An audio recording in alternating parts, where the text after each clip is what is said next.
why would somebody not be losing weight on the ketogenic diet? I think it really comes down to a few things that I would say I see common.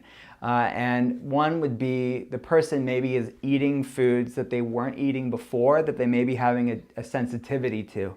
So let's say somebody's dairy sensitive and they don't know it. Maybe they weren't even having that much dairy, but now that they've gone keto, they're having more dairy because it's very keto friendly, and that could be causing this sort of low-grade inflammation, maybe some gut issues, and it's stalling that weight loss because their body's sort of in this stressed out, low-grade stressed out inflammatory state that could be slowing and impeding their weight loss goals. That's one.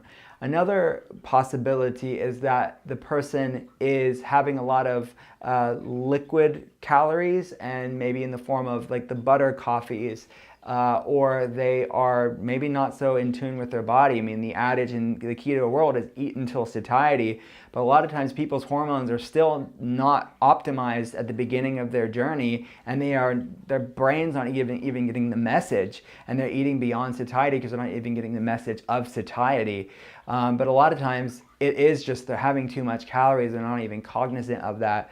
And we know calories are not as important as the quality of food. We understand that, but calories are still a piece of the puzzle. And sometimes people are just having way too many calories for where their metabolism is. And their metabolism isn't a full fat burner yet. They're not there yet. So they're sort of in this metabolic purgatory where they're still kind of paying the price of being a sugar burner for a long time, and then they're eating all these calorically dense foods, and maybe they get stuck at a weight loss plateau. I would say take inventory of the calories you're having. Maybe download an app like Chronometer or MyFitnessPal, where you can kind of see what's your calorie intake, which we know calories aren't the whole picture, but it's still a piece of the puzzle.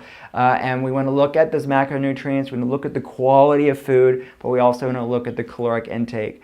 And then maybe lean into things like time-restricted feeding or intermittent fasting. Maybe do a 12 to 6 window, or maybe occasionally try the OMAD, like 1 meal a day, like 23 to 1 eating to fasting window. These type of things can shake up somebody's metabolism, lean into these fat burning mechanisms, decrease the insulin resistance and the inflammation that can be really impeding somebody's weight loss. So those are some things to consider. And then the bigger picture is maybe it's not always just food. And we have to look at hormones. So run a good thorough hormone lab. Look at what's going on in the gut.